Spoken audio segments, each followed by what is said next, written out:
Hello, my name's Michael Turkic and I'm going to cook for you a traditional Croatian dish called Jagneci Brodet, which is a lamb stew, but kind of a mixture of a North Croatian dish which is closer to Hungary and the Austro-Hungarian Empire, and southern Croatia, which is a lighter food. Anyway, we start off with sauteing some shallot onions. These are, come in closer, these are sweet shallot onions, and they're much nicer than a brown onion. They give a sweeter, more mild flavour. So we saute those in some olive oil and some butter. Now this dish is traditionally served with gnocchi, and we do that last. We prepare this in two separate steps. One is the frying of the vegetables and the meat, and I'll tell you the proportions of that. So there's 4 brown shallots here, or 1 large brown onion. As I said, I prefer the shallots because they're a little bit sweeter and nicer. And I'm putting into this at the beginning my favourite. This is a Cambodian kampot pepper. And of course, kampot pepper is the gold standard. And I'll use that at the end when I plate up. Also, follow me, I've got here 600 grams of lamb leg steak, which I've cut into pieces about the size of a walnut. Keep them even because I'll cook evenly. When they go in the oven, it's a slow cook recipe, which means it will become gelatinous and soft in the oven. Then there's a mixture here of a classic French mix, except for the pancetta, and that's celery, 1 stick of celery, 1 carrot diced, and some pancetta. So speck or pancetta, which gives it the nice smoky bacon feel, and that will go in a minute after the onions have softened up. Now they're nice and soft now, so I'm putting this in.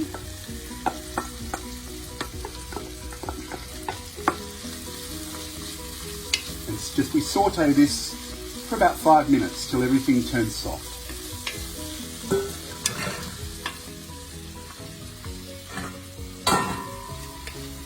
Following this, the next step will be to place in the lamb. Now I'm using a cast iron Dutch oven because it will hold its heat well, it will heat evenly. You can do this on top of the stove.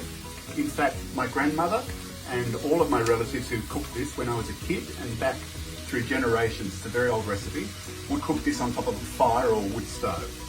I prefer putting it in the oven because I like the slow cooking process and it's kind of a little bit more even.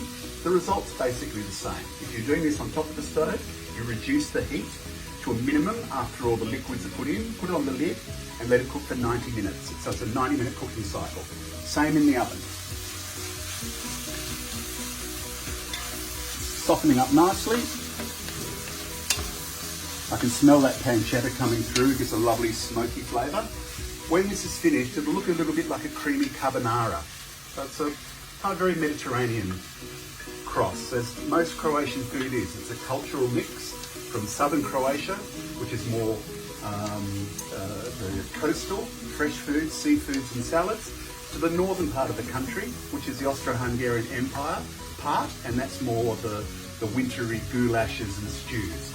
Of course, in the far south of Croatia, you get the Ottoman or Turkish influence, so you get a lot of the more Arabic influence in the food. So there's lots of different cultural influences in the country.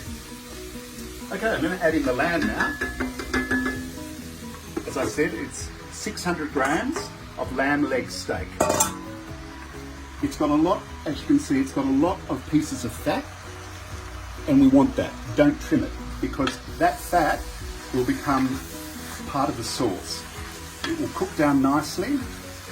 And this is a good recipe also if you've got a slow cooker or a pressure cooker. You could do it in the same style, but I'm doing it as close to the traditional way as I can. If I was in a hurry, I could put this in a pressure cooker for half an hour and it would still come out the same, because we have a second step, which is adding in egg yolk, goat cheese, lemon juice and nutmeg later on. Now, one of the secrets to this dish is after the meat is browned, we're going to add in some white wine, dry white wine. Well, dry if you like dry taste. I'm actually today using something I like to put in it, which is a Prosecco, a sweet wine, which I'll offset with a little bit of vinegar. But it gives it just a little bit more depth than a dry wine.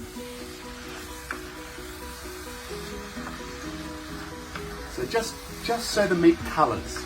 We don't want to brown it. We don't want it caramelised.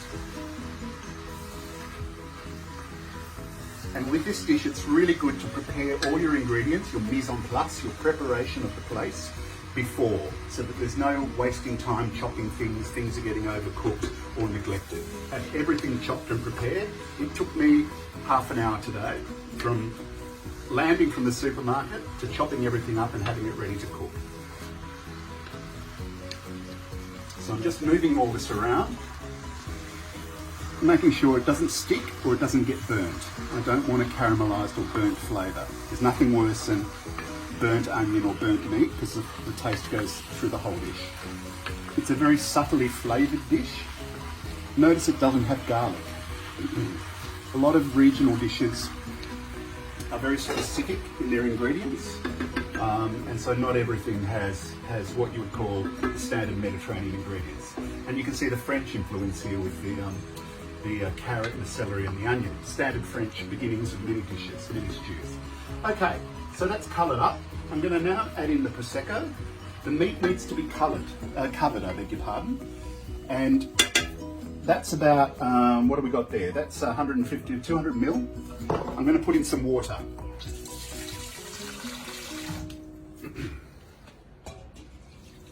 There we go. Now you can see now that the meat is covered. Okay, so I'm going to give it one more stir to get all those ingredients mixed up. I'm going to pop on the lid and I'm going to place it in the oven, and I'll see you again in 90 minutes time. Bye. Welcome back to stage 2. So come in and have a look here. You'll see that the brodet has been in the oven for about 90 minutes. So there's 2 more stages. And the first one is to add in some salt and nutmeg. So I've got about a teaspoon of each here. And then after adding that in, that needs to cook down for about 10 minutes or so. So come back in 10 minutes and we'll do the last step, and then we prepare the gnocchi. So welcome back. This is the last stage. So the first thing to do, I've got my gnocchi ready and I've got the water boiling, just salted water. Remember, gnocchi is ready when it bubbles to the surface. This is commercially prepared. I didn't want to make it from scratch because that's a separate lesson, but I'll pop the gnocchi in now. I usually let the commercial one go a little bit longer because it's more dehydrated, so it just needs a little bit more moisture. But we'll let that bubble away. The next step is to add in to our bubbling pot here, so just come in close and have a look. Is some lemon juice, about the juice of half a lemon, and this is where it gets interesting. 80 grams of goat cheese and the yolk of 1 egg. Now stir this quickly, because otherwise the yolk of the egg will set and you'll get like scrambled egg, which we don't want. So this is going to now become creamy, and the yolk will thicken the sauce.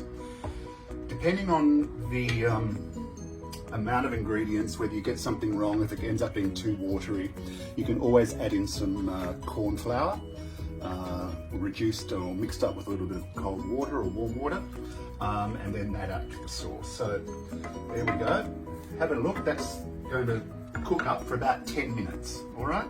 So come back in a second, and we'll be ready to plate up, and I'll show you how it looks. So folks, there is the brodet.